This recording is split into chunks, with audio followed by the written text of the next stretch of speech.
When I came home from Iraq, I would be sitting at a restaurant. Jess will tell you, my wife, that I would choose a seat that gave me max visibility to the room. Hmm. Right? I wanted to see clear fields of fire, assess every threat that walked into the room. So I usually sat with my back against a wall that provided me with like nearly 360 perspective. Some people, they're just born into the storm. Others, caught up in its fury. You just heard from our guest today. Welcome to How People Grow, the podcast, season 2. In this season, we're going to hear from a former heroin addict, a religious outcast, a Native American, former soldiers, all seeking something more. So tell me this. What makes a survivor rise? It's resilience, which is the ability to fight and to bounce back. I've been long fascinated by this subject because life is hard, and I've walked in the shadows, and here's what I've learned. The strongest hearts are often the most broken. Hi, I'm David Achata. Great to meet you. I've navigated many worlds from the corporate space to the complex world of faith. Welcome to the podcast. I have with me my longtime friend Justin Uhler, and Justin's going to tell us some of his story with the military, with his consulting work, with war. I'm hoping all these things will come up, but we'll let it go where it wants to go. But a little bit about Justin. Many years ago, Justin was one of my neighbors and friends. We were part of the same church in Tacoma, Washington. And when I was getting my start in the world of executive coaching and leadership development, Justin and another friend, Nathan Banks, helped me learn the art of organizational health consulting. And that's how we began to develop a friendship. And Justin, I still use those tools today. So thank you so much for that, all that time you gave me. I'm super excited to have you here. So, um, so Justin, introduce yourself, please, with however you'd like to be known. Sure, sure.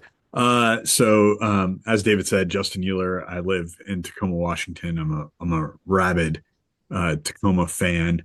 Uh, I refuse to say that I'm from the Seattle area now when I meet folks like on the East Coast or over in Europe, because I don't want to default to the Seattle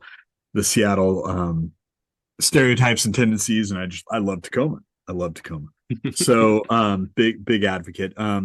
My wife Jess and I have been married for about 26 years. 25. We just celebrated 25 this last fall. Working on year 26 now, and fathered 4 kids. My daughter Sabine, who's currently in seminary and just recently got married. Son Isaiah, who's 22 and pursuing firefighting. I got a 20-year-old who leaves for the army in 12 days. Wow. Going to kind of semi follow in my tracks. Going to infantry training and then ranger selection down at Fort Moore, Georgia, for the formerly Fort Benning. And then we are in the thick of it with a 13-year-old who's in middle school. So we are. I don't know um, uh, if we're gluttons for punishment or not. But we're learning how to reparent. We're learning how to parent all over again. Yeah. So Nice. life is very very full. We're a big outdoors family, and work keeps me busy, and I'm grateful to have a really solid church community and great group of friends and wonderful community. So yeah, Awesome. that's moving. Yeah, you got a lot of moving parts going on in your story, in your everyday life. And what is it that you're doing right now for work these days, Justin? Yeah, it's been an interesting journey, but I work for a large software as a service SaaS technology company based out of Manhattan, Midtown Manhattan, in the Chelsea neighborhood of New York City, and we are focused primarily on the mid market. We have some industry specificity in our technology capability, but really, if you think about just about any mom and pop manufacturing company in the Midwest, mom and pop to like mid market, maybe even just below the enterprise, we create software for companies like that. We're in the public sector. we're in healthcare, and then we're big into manufacturing and distribution. In Europe, we have more luxury brand names like Ferrari is a customer of ours. So, as far as what I do, I kind of sit in the office of the CEO, I guess would be the easiest, simplest way to put it. My boss is the chief of staff of the CEO, and we're tasked with helping to land some of the major initiatives at the corporate level, uh, and build frameworks and systems and structure to drive discipline to ensure that what we land is in alignment with our strategy, with our vision, that we've got things prioritized correctly, and that it ultimately lands in the organization. So I'm a little bit of a jack of all trades, to be sure, but it's a fun job and it keeps me on my toes. Yeah. Well, I want to ask more about that a little bit later. How some of these principles of resilience from your life you see impact not only us as individuals, but also organizations, how organizations can, Yeah. take these ideas and integrate them. But first, I've asked all my guests to come with this principle. And will you go ahead and share with us what's the principle that you see from your experience? And then from there, we'll go back in time a little bit. Yeah. So probably the most succinct way to put it is struggle to strength, which is borrowed, admittedly. It's one of the kind of the, I don't know, I wouldn't call it a motto, but succinct statements from post-traumatic growth theory, and in particular is applied by an organization called Boulder Crest back in Bluemont, Virginia. Also, something, a not-for-profit that I've worked with in the past and been both in the leadership of, but also a recipient of the work they do. That's the Permission to Start Dreaming Foundation in Gig Harbor, Washington, that focuses on mental health for first responders and combat veterans. Yeah. And so, kind of the motto around that program, that I participated in and helped to land here in the Pacific Northwest is struggle to strength. Oh, cool. Okay, I get it. Yeah. Yeah, so take us back in time, and I will be, fully honest.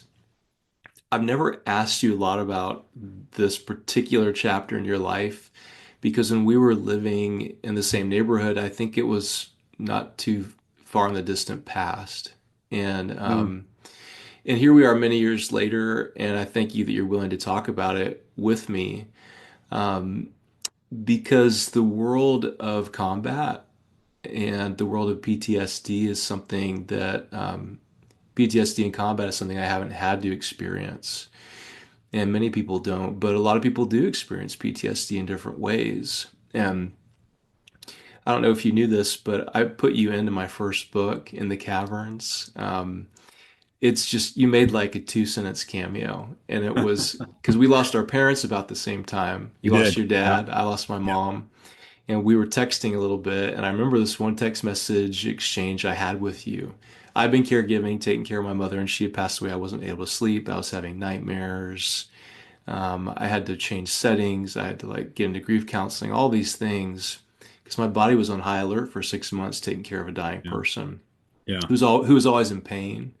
And I Yeah. remember I texted you one time some of what was happening, and I said, "Is this what PTSD is like?" And you just had one teeny little response. Yes, it is like what you say. Yeah. And I put that little bit into my book just to illustrate many of us go through this kind of thing and we don't even know we're going through it. Yeah. And so, will you take us back in time to some of your history when as it relates to the military and being in combat and what it did to you? Yeah. Yeah. So it's apropos actually. We're in the 20th, kind of this year, the October 2024 to about October 2025 is the 20-year anniversary, of my unit deploying to Iraq as part of Operation Iraqi Freedom 3. We arrived in country at a time when the war was becoming pretty kinetic. So it had gone from kind of the success of the initial invasion and kind of the immediate afterglow of the success of that invasion to really the hard work of sustained operations inside a country that we had essentially thrown into chaos. Hmm. That's the best way to put it. Yeah. You could think whatever you want of Saddam Hussein. There was a level of stability and order. Hmm. So it had gone into chaos. We got into country about 6 months after the contractors, I think they were Blackwater contractors, had been burned. Their bodies had been burned and hung from a bridge in Fallujah, Iraq. Wow. So we got there about 6 months after. We got there right as vehicle-borne improvised explosive devices and just roadside improvised explosive devices, or IEDs, were starting to be readily used, and likely Iran was fueling a large part of what would become, an insurgency through at least 2011, 2012.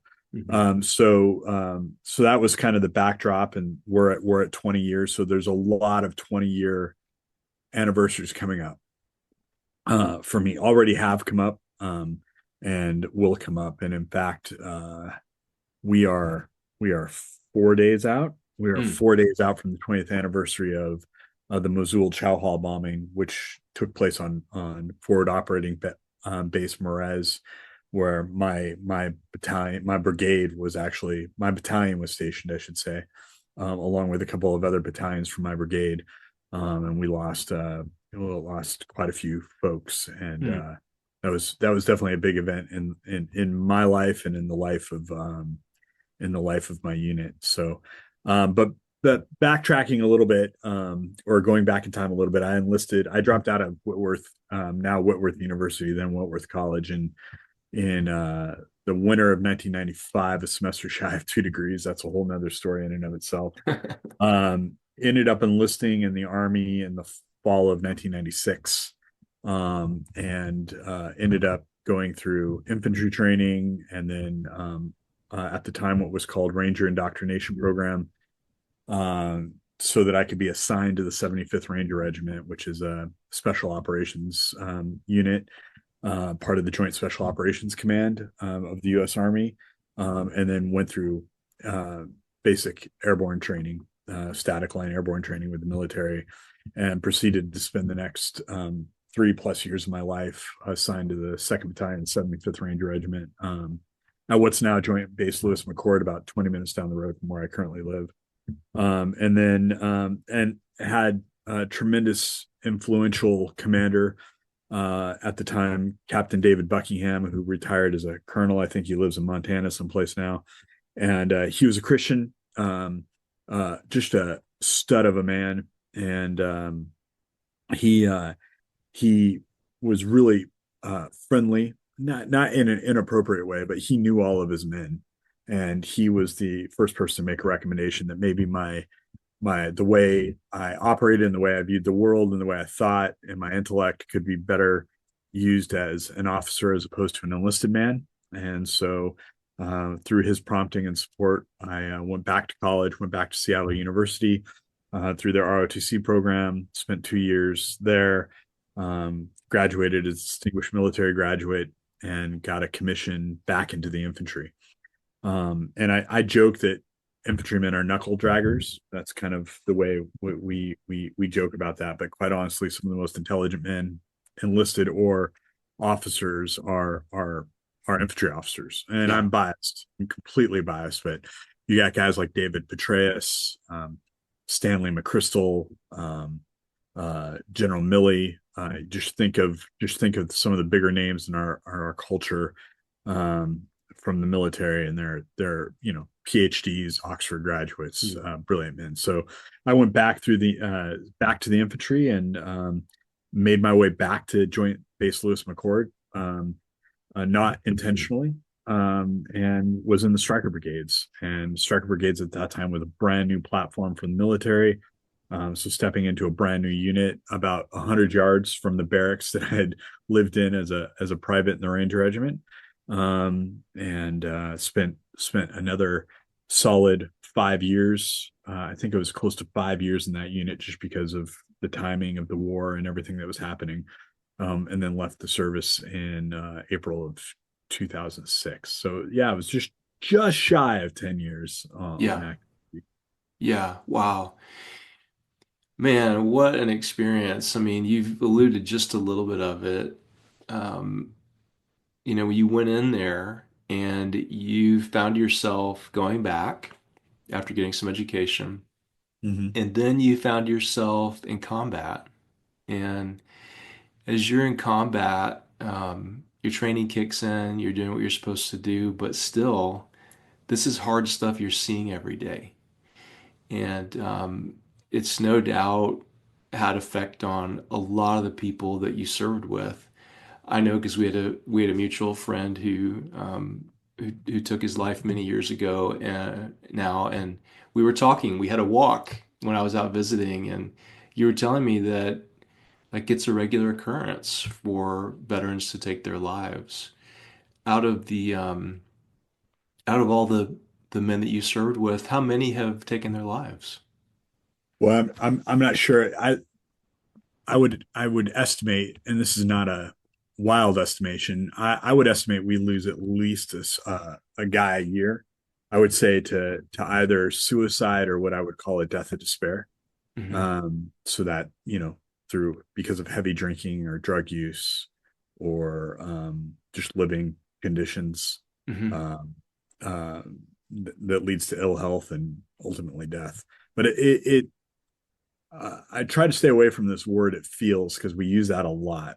It feels like, Yeah. but from what I know through just Facebook and my engagement with the guys, it's about one a year, and some of those are very definitely suicides, but some of those are what I would call the more insidious kind of death of despair, Hmm. uh, which I think originates in a similar place, but is probably more merciless in a lot of ways, because it's a slow march of hopelessness, that leads ultimately to death.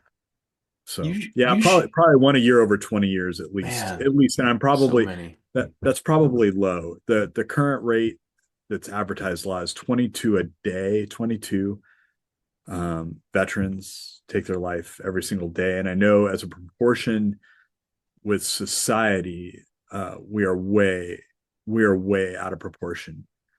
But interestingly enough, suicide as a whole is just through the roof right now. It Deaths of is. despair in men in particular, suicide has just gone through the roof, and it affects demographics that classically had not been affected, like young women, I think, and their teen girls in particular, in their early teens, late tweens, early teens. That used to be a demographic that you saw almost a 0% suicide rate, and it's much greater. So something's in the water for sure. Uh, Yeah. yeah, Yeah, what do you and think it is? What do you think it is that's in the water that's causing so much despair? yeah, it's interesting. I've read a number of folks from Christian thinkers to non-Christian thinkers like Jonathan Haidt, who's cultural Jew. He's ethnically and culturally Jewish, but he's not religiously Jewish, and guys like Jonathan Haidt, and others. And to me, I think it comes down to in fact, while I was running last night, I was listening to a sermon from John Tyson at Church of the City in New York, and he just talking about hopelessness, talking about lack of purpose. We live in a culture that I think is more about platform building than institution building. Hmm. We live in a culture where we're not attached to a story. In fact, everything in culture, and I would say even in the church to some degree, says make up your own story, live your own story, Yeah. create your own story. Um, and that's a thankless task. That's an impossible task because so Right. much of our story goes awry. Um, Even the best lives have lives of great difficulty and great challenge, and generally our narrative making is incapable of accounting for all the challenges and struggles that we'll meet in life. Yeah. And you don't have to be a combat veteran to experience immense challenge in your life, Yeah. either through economic hardship or social hardship or racial conflict or just the thoughts that get into your head and keep you up at night. Yeah. We live in a world, and I think Abe Meisenberg, our mutual friend Abe Meisenberg, used to say, he was taking this from others, of course, like Tim Keller, but we're meaning makers, right? We Mhm. we need to interpret our story and we need to understand our story, and we will look for meaning in our story. Well, if you're both the author of your story, sorry, my storm alert's going off on my watch. If you're both the author of your story and you're trying to look for meaning in your story, I mean, those are to me those are inherently in conflict, and you're left with kind of what Jean Paul Sartre, French mid 20th century atheistic existentialist. Um, he said you're radically responsible for your reality because he wasn't a solipsist, but he basically said, I'm not sure if you even exist. I'm not even sure if this conversation exists within a framework called reality, but it exists in my mind. And so it's real. And so he kind of coined this term radical freedom and radical responsibility. Radical freedom in the sense that we create our stories. Radical responsibility in that we are ultimately responsible for the story we create. And so he would say, if I have an understanding that there was this thing called World War II, and there are these things called people called Nazis, and that ideology led to the murdering of uh, millions of people, because I don't know if any objective reality exists outside of me, and so I've created that. I'm ultimately responsible for the murder of millions of people. Yeah. We've kind of sliced off that part of Jean-Paul Sartre that talks about ultimate responsibility, and we've just said ultimate freedom. You have ultimate freedom. You create your own story. You can be whoever you want to be. There's no objective reality anymore. It's all subjective. And I think our psyches were not built for that. And Yeah. so we're crushed Right. underneath it. And then you Yeah. throw on things like social media and other things. And to me, it just becomes a crushing weight that no human being was designed, and I use that term intentionally, designed to Mhm. bear or should bear. Yeah. Well, what I've been thinking the whole time listening to you is what a burden. You know, you're not only creating your story, but you're responsible for it. Yeah. That's Yeah. so heavy. It's No crushing. wonder. Like at first it's like, yeah, I like that. And then you realize, oh, I am not too great at creating my story No. because you can't control reality. You Yeah. just can't. Yeah. Um, so for our listeners, do you have a philosophy degree? I do. I do. Yeah. I have a degree in philosophy. So I joke that and please, those of you who've worked in the coffee industry, don't be offended. It's not slight on you, but I often joke because I'm an executive now. I'm a vice president. And I often joke to kind of disarm people. I'll say I have a degree in philosophy, no MBA, by the way. I have no idea how I got to where I got, but talk about creating your own reality. No, I did not. Uh, but I joke that I'm qualified to be a barista. Come on, English man. English lit degrees and philosophy degrees. You're either a professor or you're a barista. It's Uh, so funny. We could go on this all day. I was with the team a couple months ago, and everybody was asking each other where they got their MBAs, and they're like, "Where'd you get yours?" They asked me, and I go, "Oh, I don't have one of those." "Oh, what do you have?" "Oh, I have an MDiv." "What's that?" yeah, And but what they said was, wow, we need that though. We need that diversity of thinking. We yeah, somehow can usually get kind of locked into our own world, our own yeah, way of thinking. So we need that outside yeah, perspective. yeah, But, absolutely. Justin, I want to take some of what you said and continue to like go back a little bit. So, Yeah. so you go to this environment that's incredibly painful, and you find yourself eventually exiting the military, and you come back. And in a way, I'm sure you were thinking at that point, what is this life? Because I've seen so many hard things, and you have PTSD. And so, could you explain to us, what is post-traumatic stress disorder? How did it affect you during those times? And then, like, what happened that helped you sort of find a way to carry that load and get through it? Yeah. Well, I think there's a number of things that happen to folks, to soldiers who don't, soldiers, sailors, Marines, who don't experience combat operations, um, and and that's kind of in the milieu as well, that kind of I think gets lumped under post-traumatic stress. And I intentionally keep the D off of it because I actually think post-traumatic stress is something. I, I don't think it's a disorder. Good point. I think it's a response, and depending upon the context, it's a healthy response to allow the mind and the body to respond to a threat, either perceived or real. Hmm. The very same things that would define post-traumatic stress as a quote unquote disorder in peacetime U.S. Back at home is the same thing that keeps you alive overseas. So Yeah. hypervigilance, right? Yeah. That's a very good thing when you're in a war zone. You want to be hypervigilant. True. Um, not so great when you're over here.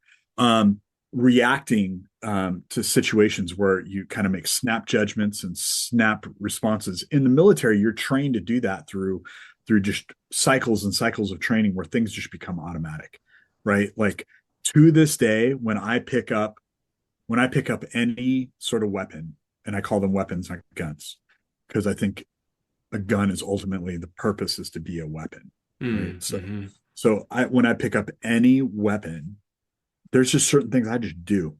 After 10 years in the military, especially being in the infantry, putting lots of rounds down range, particularly when we were getting ready to go to Iraq, and the whole time I was in the Ranger Regiment, we shot every week, multiple times a week, all the time.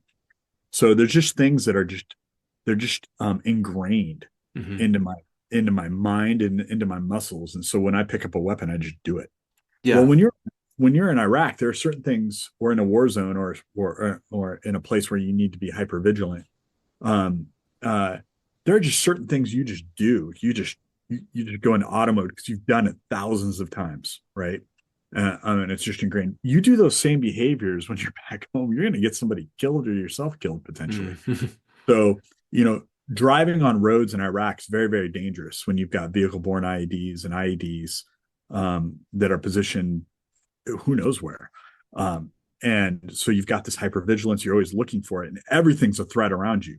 Well, if you're driving down I-5 in a car and you go into Iraq mode and everything's a threat, there's lots of knuckleheads on I-5. Yeah. You could be one of them. And a car swerves, or a car does something because they're stressed out, or they're tired, or they're trying to avoid something else that's happening. They're reacting to something else, and then you react. Um, and it becomes road rage, right? And it can become quite unhealthy. And you can find yourself, driving like you would in Iraq. Well, that's going to get somebody killed over here, or Yeah. it's going to get yourself killed. So I just want to frame that up to say, like, post-traumatic stress can be things that are very healthy in one context that are very unhealthy in another context. I would also say, like, you can train. I really do believe that you can train the mind and the body to work through that, right? And what was a superpower in Iraq becomes kryptonite in the U.S. or back home. Like, I think you can that superpower, when redirected, can become a superpower here. Mm. So let's take hypervigilance. Hypervigilance is another way of saying incredibly sharp, focused situational awareness. When I came home from Iraq, I would be sitting at a restaurant, and my Jess will tell you, my wife, that I would choose a seat that gave me max visibility to the room. Hmm. Right? I wanted, clear fields of fire. I wanted to be able to, assess every threat that walked into the room. So I usually sat with my back against a wall that provided me with like nearly 360 perspective. And if I sat opposite my wife with my back to the room, I would get very agitated, extremely uncomfortable. And again, this is not conscious, right? Yeah. Um, well, that again, that's unhealthy when you're having dinner with your wife and everything's a threat. Because who Yeah. are you not focusing on? Yeah. No one can see me right now, but my head's looking all over the place except for David. David can see me. You're Hmm. focusing on everyone but your wife. Um, and that's bad. That's not good. Your wife suddenly feels neglected. She feels like you're not present, and men struggle with that anyway, I think. Right. And so what saved your life in Iraq becomes an unhealthy behavior at home, and it actually can lead to the fragmenting of a relationship, probably the most significant relationship you have, your spouse, your significant other, your children, your friends. So, um, I think you can take that hypervigilance, that situational awareness, and you can refocus it. What makes you incredibly attentive to detail, to context, to situation, if you focus that on the individual in front of you, you become, I mean, David Brooks just wrote a book about this. How to, I forgot the title, but it's basically how to really know someone. And Oh, part of what he talks about is just being incredibly present with them. Well, yeah. guess what? No one's better trained at really picking up on detail and being so present to a scenario that they just start picking up on all these little indicators, then I would say a special operations or a combat arms person, particularly an infantry person. Mm. Um, and so if you can take that situational awareness and highly, highly tune it, suddenly can become the most present, engaged, attuned individual in the room. Yeah. But that takes training, Yeah. right? That takes practice. That takes someone to help you move from here to here. Yeah. How did you get the help? Well, I mean, I would say first of all, a variety of ways. One, Jess and I at about year 20 hit a little bit of relational meltdown, right? Where we were either out or we were in it to win it. And fortunately, we both were like, we're in it to win it. And Hmm. I think our faith had a big part of that, our commitment and our faith, and our just high view of marriage. Yeah. Um, um, two, lots of therapy. Hmm. Um, the bad thing about our culture right now, one of the negative sides of our culture is we're a very therapeutic culture. One of the good things about our culture is that we're a very therapeutic culture. I grew up in the church. We didn't talk about the heart. We didn't talk, psychology was bad, psychiatry was bad. If you had good knowledge, good Bible doctrine, that's all you needed. We didn't talk about the heart. Well, the Bible spends a lot of time talking about the heart. Yeah. And one could argue that Paul was really the first psychologist.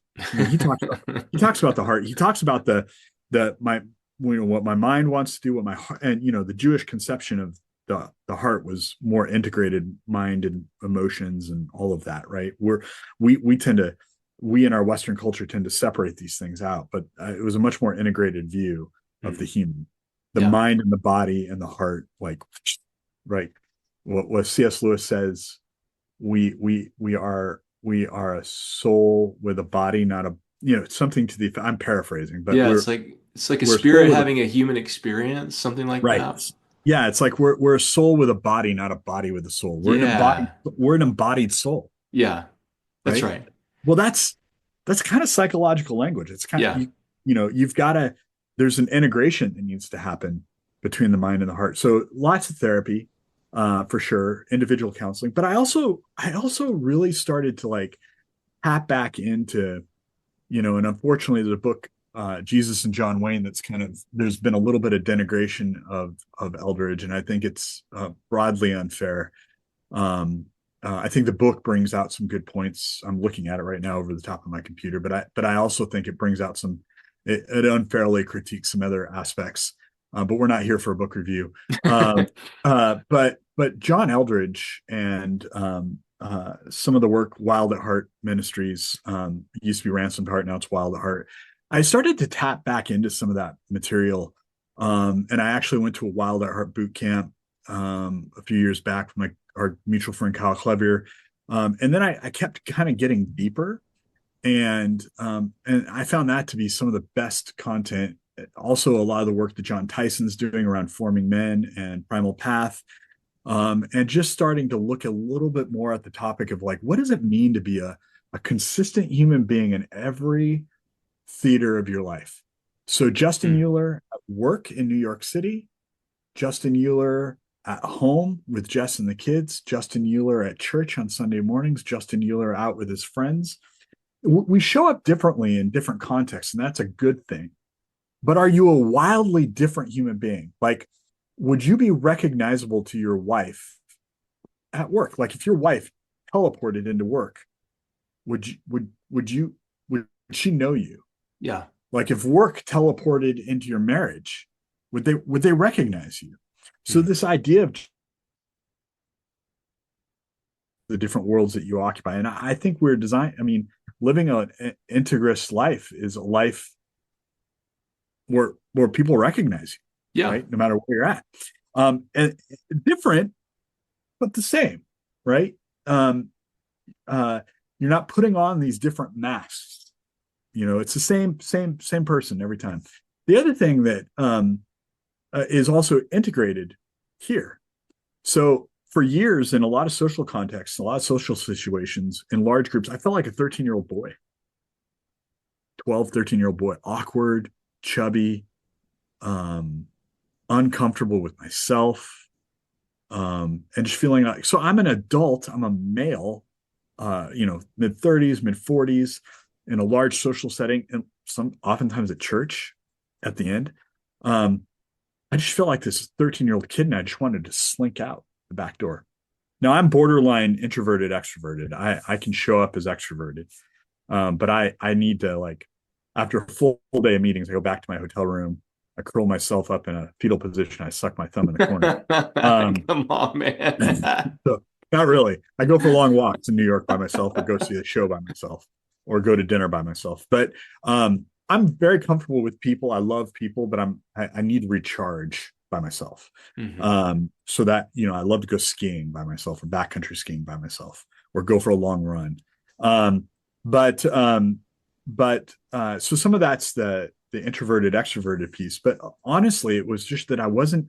There were parts of my life where, depending upon the scenario and the setting, and this is going to sound woohoo, especially to my more conservative evangelical friends, of which I would count myself amongst them.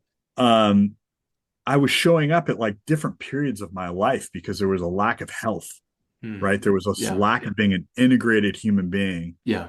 spiritually, psychologically. Hmm. And so spent a lot of time, and Eldridge talks about it, Tyson talks about it, others talk about it, and Chuck DeGroat talks about it. So just really spending a lot of time, being showing up consistently across the different theaters of that the different stages that I step on as a human being, but also internally, being an integrated human being, which I think is what God calls us to be. I think the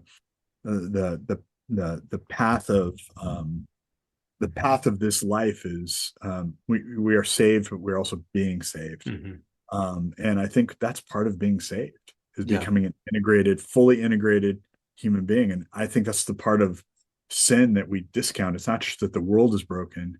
It's not just that we are morally broken, but we're also just not the people God made us to be. Like we're Morgan Snyder, who's part of Wild at Heart.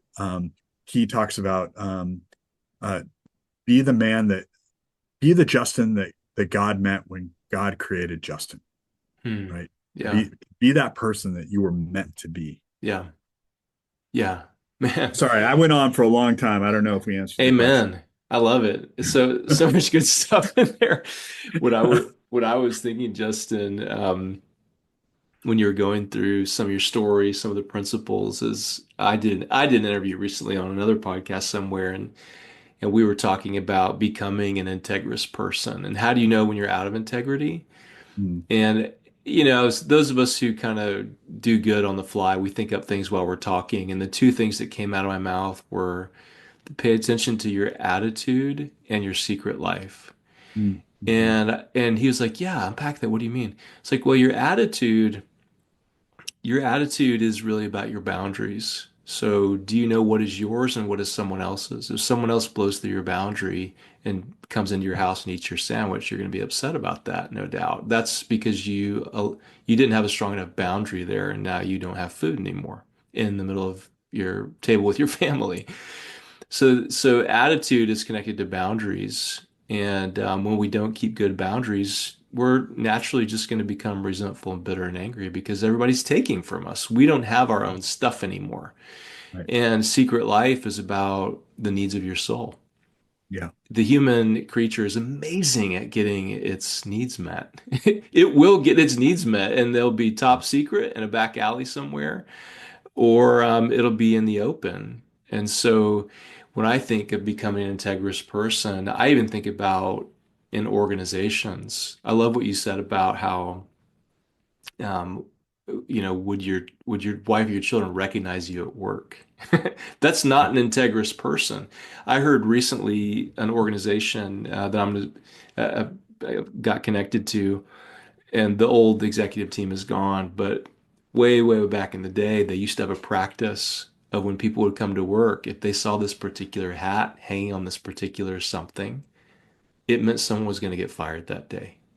And so Hmm. people had to live under this pressure that Yeah. were they going to see the hat when they showed up? And I just got to Yeah. thinking, listening to you, would would would that be an okay way to have a family meal? Like if the hat's out, somebody's going to get Yeah. pounded. I mean, That's probably right. not. Maybe in sauces, but probably not. But Yeah. anyway, so yeah, so becoming an integrous person. And so you got help at learning to become an Yeah. integrous person. Yeah, and I'm still, I mean, come on, we're all still in process, right? Yeah. None of us are finished works. Um, I think there's this, I don't know, this could be blasphemous. I'm sure you might get blowback from somebody. But they're like, who's this dude you got on? I have this theory, and it's mine and mine alone, right?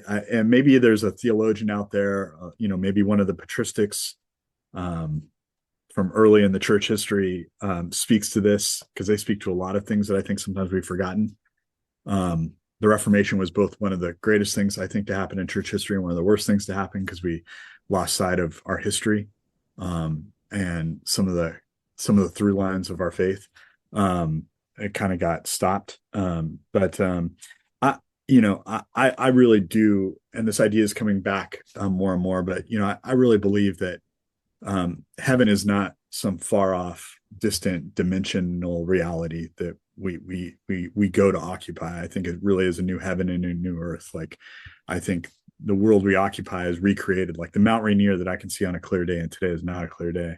Um, yeah, we'll be there in the future potentially. Theoretically, I think potentially it could Hmm. be, Yeah. and it'll be the most it's kind of like what C.S. Lewis talks about in The Great Divorce, where like heaven has this reality that's so concrete that for those who are not at home there, and it's been 20, 30 years since I read the book, but this image is indelible in my mind. It hurts. Like the grass is so real that it hurts, Hmm. right? Hmm. Um, that reality will be its truest, most real Hmm. self, and that reality is the reality that we occupy, but free from the constraints of sin, Yeah. maybe even free from the four-dimensional reality that we exist in today. Hmm. The concepts of metaphysics, I think, are just unpacking the order of the universe that God has created. Yeah. So I say that all to say that the work that I'm doing today, I don't think it's just for this life. I think it for this mode of existence that I'm in, I will even say, because as Christians, we believe in the through line of existence, right? Um, uh, but I believe that the work I do now feeds into the person I become. I don't think when in the new heavens and new earth, I don't think I suddenly become the fullest version of Justin Uhler. I'm not affected by sin. There is no sin. But I think that the work I've done today helps me to become that person, Hmm. that the version of Justin that will exist in the new heavens and new earth. And maybe that's a blasphemous idea, but it's something I think about a lot. That Yeah. we're not just playing twiddly. What's the word? We're not just playing around down here, Yeah. right? Yeah. This is not just the work we do in this life is not lost, Hmm. right? It's not some cruel joke that we fumble our way through this existence, but that the work that we're actually doing to become the person that God meant when He met you is actually doing that. Hmm. You will become the fullest version of who God meant when He met you in the new heavens and the new earth. But I think the work we do today is part of that work. We'll be fully glorified, but we have to be Hmm. sanctified. And the work of Hmm. sanctification is the work of becoming who we were meant to be. Yeah. I love that imagery of becoming the fullest version of yourself. My wife, Amy, is a counselor now, and that's been one of her big points of study and work is how do I become an integrated person? All these parts about myself. It comes back to that integrous word, fullest version of yourself. And what would you say to somebody, an individual, and then maybe think organizationally as well Mhm.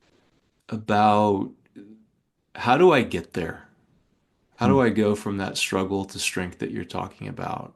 Yeah, If you were to just on the fly help people, help an organization map out the steps that they can follow. And I know it's not that clean. It's life is more than a step. There's a human in yeah, the midst who's doing the step. I get that. But yeah, how would you outline how do we make that journey from struggle to strength? yeah. I mean, you know, I heard of, I've not read Jaybird Crow. It's one of my wife's favorite novels. But in Jaybird Crow, there's an idea towards the end of the book. That's something to the effect of, my life has not been um, the straightest path, uh, but it was the straightest path for me. Hmm. So I guess I would Right. start by saying that Yeah. we are all walking this journey called life, and our life is not easy. It's extremely hard. Um, and though I don't believe we should relativize pain, I do think we should acknowledge that we all have this common experience of pain and struggle. And that should give us immense empathy for one another. Hmm. So I would start by just saying, I don't want to overgeneralize, but you are not alone. Your pain is yours, your struggle is yours. It's unique to you in your life because you're a uniquely made human being, beautifully and wonderfully made human being who is made for a purpose. Um, and if we're made for a purpose and God does love us and is using all the stuff to shape us and mold us, then it's not without purpose. Hmm. Um, that doesn't make it okay. That doesn't justify war. That doesn't justify the death of a friend through suicide or a spouse through suicide. It doesn't rationalize away the death of a child or the fact that a 15-year-old girl went into a Christian school yesterday, a student of that school, shot and killed two people, injured others, and then took her own life. Doesn't justify any of that. What it says is that that suffering is not lost. The struggle is not lost. It will be used. It can either be used to embitter you, or it can be used to soften you and to mold you and to shape you, and for you to show up in this world as a more empathetic, more understanding, more loving, more compassionate human being. If you can acknowledge the pain that you've experienced, if you can see it for what it is, if with the help of friends and family and therapists and counselors, and I think in the church are a lot of our well-intentioned, overworked, overburdened pastors are ill-equipped to do this. Um,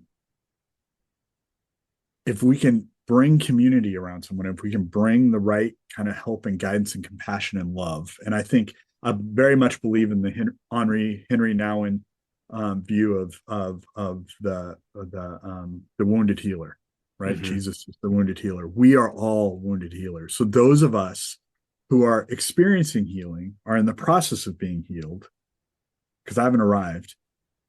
Um, it is also our responsibility to come back around these people who are in the midst of pain and bitterness and struggle and desperation and be a minister to them out of our own healing. Our healing is not just for us, but it's for others. So I would say, to the individual who's experiencing struggle, experiencing pain, who's experienced trauma, one, we as a community need to be able to identify who those people are, come around them in a loving and compassionate way. I would also say if you're a person experiencing pain, be gracious to others because we are ill-equipped to walk alongside Yeah. others who and to seek help, right? To seek help. And Hmm. I think that's the very good thing about our therapeutic culture is we actually talk about counseling. We actually talk about mental health. We actually call it out as a need. And so it's become more socially normative to go get that kind of help. Um, so that's the first thing I would say to someone who's struggling is, in a sense, your pain is yours, but we are all struggling. And so don't isolate Yeah. yourself, right? Right. You, you're both unique, but your situation is not that unique. Hmm. It's unique. It's unique to you in the way that it manifests itself, but everyone around you is struggling. And so be okay with raising the hand and saying, I need help. I need help. And we, Hmm. we should we should normalize that in the church. It should be so normal for people to stop saying, how you doing today? Oh, I'm great. Like BS, you're not great. Yeah. You know? Right. Like, like maybe you are, but you're probably 1 in 50 sitting in a room that is great. Like just Hmm. say, like, no, life was tough this week. And Yeah. let's be comfortable acknowledging that. In a corporate setting, I that because that's where I show up. A lot of people in my who have done the kind of work I've done in the past, uh, some of them have organizational psychology degrees or masters in psychology or organizational psychology. Um, and an organization is just full of human beings. It's just full of people. Yeah. And we tend to hyper dimensionalize or hyper compartmentalize. That's work. That's their personal life. And there is an appropriate level of compartmentalization that needs to happen. But we sometimes, I think, especially as we get more senior in our careers and further up in the organization, we forget that it's not about metrics and outcomes solely. That there are human beings who are actually doing the stuff, doing Yeah. the, Right. and those human beings have fulsome lives, the same way our executives have fulsome lives outside of work, or I hope they do anyway.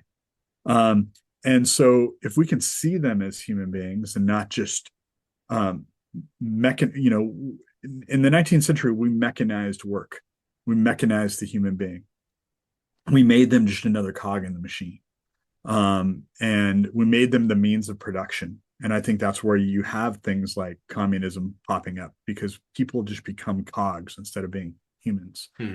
So I think some of the work that I am commissioned to do is to understand the emotional, psychological state of the people within our organization, understand how they're going to be impacted by the good idea fairy and their pixie dust that they sprinkle whenever they have new priorities. And I put myself in that place sometimes. Sometimes I'm the fairy coming along with my pixie dust with my good idea pixie dust. But we need to understand these are human beings who are living lives, and we are going to impact their lives with everything we do. And in a corporation, I think there's a mutual responsibility at play. There's a value exchange, and it should be mutually beneficial. So my company is actually owned by Koch, Charles Koch. Some people listening to this will cringe. They'll have an idea of who Charles Koch is because of the Cato Institute and his conservative brand of libertarianism. But they have a philosophy called PBM, um,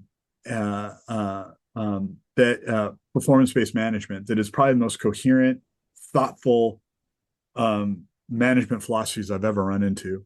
And it is this idea that there should be mutual benefit between two entities, between two people, that there should be a proper exchange of value between the company and the individual. So the role of the company is to lead with strategy, lead with vision, lead with long-term mentality and perspective, and to harness the gifts and talents of their employees and to actually help their employees realize what their gifts and talents are and where they can be best positioned, yes, for the company to help make the company money, but also so that there's value exchange for that person gets to live out of their gifting and maybe even their calling, avocation versus vocation, but live in a way that they're gifted and best able to contribute. And we all have to work. Like that's just a part of life. Like we can be down on the man all day long, and we can be down on capitalism. I don't see a lot of other systems that are better run and operated, especially when done ethically. But that these are so we need the company. We capitalism is not inherently a bad thing. It's like any other tool. It can be used for good or for ill. But but there's also an opportunity for a human being to show up at work and actually live out of who they are, who they were made to Yeah. be, Right. and to contribute to the company, but also to receive back from the company money and and also the opportunity to live out of their giftings. And I think when we can approach the organization and see it through the eyes of the people and understand how it's impacting people, but also how people impact the company, and create this True. nice equilibrium between strategy and vision and profitability, but also gifts and talents to the people that drive that company, and operate for that company. I think you start to see actually really healthy companies, really healthy organizations, and my job is to help kind of bridge that gap. So Hmm. maybe that was too esoteric. Again, I was a philosophy major, but there's actual ways that you can do that. Like Hmm. it's not just fluffy stuff up here. It's not puppy dogs and ponytails and Care Bears. But there's an actual way you go about doing that inside an organization to ensure that, hey, we have a vision, we have a strategy, we have a vision, we have priorities. How is that going to impact the people in very real, tangible ways? Are those impacts positive? Are those impacts negative? If they're negative, does that introduce risks that we can accept or not accept? If it introduces risk we can accept, how do we mitigate that risk? And how do we help bring our people on board, through really excellent leadership, through the way we communicate, through the way we enable our people, and the way we measure their performance, provide them feedback, and then compensate them. Mm. Yeah, that's great. Great advice for organizations. I'll have to go back through the notes and kind of put that in the show notes. And I was riffing a little bit, so hopefully my train of thought was you could follow it. Oh yeah, I love it. I'm so curious about, the way you think and I mean, in general, how most people think. Um, Justin, thank you for this, my friend. This was so fun. And as we put the lid on it here, how can people find you? Share a little bit about your podcast and your passion. Share briefly about the organization that you volunteer Yeah, with, and don't be modest that you just ran a 50-mile ultra marathon in the wilderness. Don't hide yeah. that, please. Okay. Yeah. So, I'm on LinkedIn. I actually, right now, my Instagram account is open, so you can find me on Instagram. I think it's JP Euler or JPU73 or something like that. I'm on LinkedIn, and I'm not too, I don't curate who I allow to follow me or but I'm not big on social media, but I am on social media. My friend Lindsay and I, a former colleague of mine from my days, 12 and a half years at Hitachi Consulting, Allen, Lindsay Schmidt, excuse me, and I have a podcast called Refine and Grow. Really a passion project of Lindsay's that I've tapped into and really enjoyed. We've got, I think, 5 live seasons out on Spotify, Apple, and wherever you get uh, your podcasts. They're pithy. They're like 20 minutes, maybe 30 on the outside. Each season has a slightly different theme, but a lot of it's around professional skills, soft skills, kind of the human side of business. We've got a long awaited 6 or 7 season that's been in the process of being recorded for almost a year now with high level senior executives, um, from different entities, public schools, private sector, military, that hopefully will be going live sometime fresh in the new year. Um, and then, yeah, outside of work, I've got a lot of things cooking. But outside family and church and life, I've been highly affiliated, strong. I was the president of the board for nearly 4 years, with an organization called Permission to Start Dreaming, which is PTSD, Mm. but it's called Permission to Start Dreaming Foundation.org. A woman who founded the organization, Leslie Main, phenomenal human being.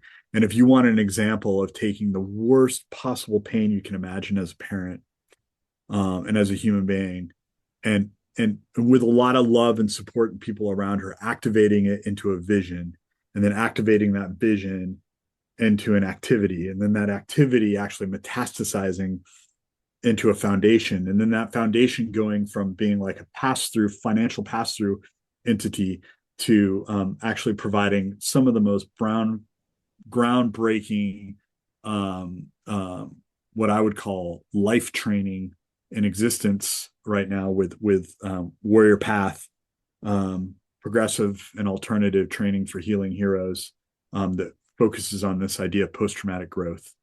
Um, that's the Permission to Start Dreaming Foundation, and that's Leslie Main. Phenomenal story. Really encourage you to go on to their website. You can just type into Google Permission to Start Dreaming Foundation or ptsdfoundation.org. Read their story, read about Warrior Path. I call Warrior Path good human training. I think it's a phenomenal 1 week intensive that's 100% funded for all combat veterans and first responders. If you want to know more about that, feel free to contact me.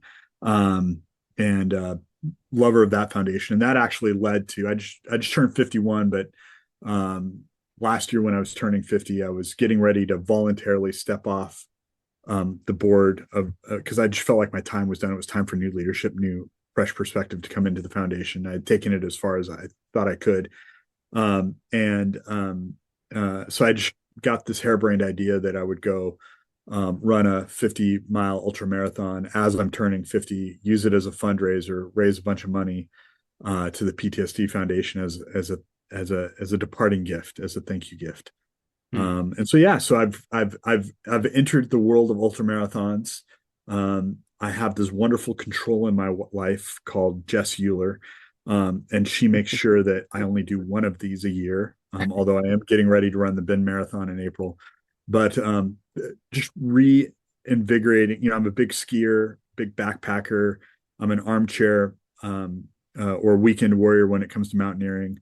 I don't get to do it nearly as much as I'd like, but running has provided this foundation for me in my very, very early 50s to be physically vital as I go into the next phase of life. And so, yeah, running ultra marathons and marathons. And I will just tell you that your body is more capable than you think it is. It really is mind over matter, as my drill sergeants used to say. If you don't mind, it won't matter. Mhm. Um, and I really do think the mind is an incredibly powerful thing that we do not use enough of. And I will also say, now I'm really riffing. The very real suffering that and pain that I've experienced in my life has not embittered me. It's steeled me in the very best ways. It has made me someone who is durable and someone who is mentally strong and who is able to endure immense physical, emotional suffering, and not in a way in which I'm hard or calloused. I'm still very soft. I cry more now than ever, and I've always kind of been a crier. But um, I think crying actually takes immense strength. Emotional health takes immense strength. Yeah. And so I think all of these things have just made me just a more durable human being, Yeah. and able to physically suffer, able to mentally suffer, able to spiritually suffer. But I think all of that has made me a more physically vital person, a more emotionally vital person, a more psychologically vital person, frankly, a more spiritually vital person. I Mm. think I have a long Mm. ways to go in my spiritual walk with the Lord, but really starting to understand what it actually means to walk with the Lord and have union with the Lord rather than just walk through the motions. So Yeah. that's a lot of riffing, but yeah, I'm there you into go. it, man. So great. Well, and I see you, Justin, as a very durable person. And I have no doubt that if I needed somebody to kind of help me make sense of things, I could call you up. And it's not necessarily just in the words that you give, though you're good at that too, but your presence. And I'm a firm believer that it's being with one another that changes us. There's Mm. something about absorbing that time together. And Yep. what you shared about moving from struggle to strength is a lot about that. It's not only acknowledging pain, but it's getting yourself surrounded by a community of people to help you move forward. And I thank you, my friend, and I appreciate you being here. Yeah. Thanks, man. I really appreciate you as well. It's wonderful to have this enduring friendship over years and over a couple thousand miles. You know? Well, thank you, man. And for our listeners, thanks for being here. Please come back for our next episode for the How People Grow podcast. Stay tuned. We have some great things planned for you. Please consider supporting us at patreon.com/howpeoplegrow. You'll see 2 ways you can support us: a small monthly fee that gets you a Zoom conversation monthly with us, and then a larger fee. And that larger fee gets you the Zoom conversation, quarterly coaching, and a yearly retreat. So go check that out. So here's what's coming next. Our season finale. I can't believe it. We're almost done with season 2. It's going to be with author and activist Lisa Sharon Harper. And she's amazing, and she's going to be speaking with us about the importance of knowing your story as connected to resilience. So I hope you'll come back for that. She's a powerhouse, and it's an awesome conversation. Thanks for being here, and we'll see you next week.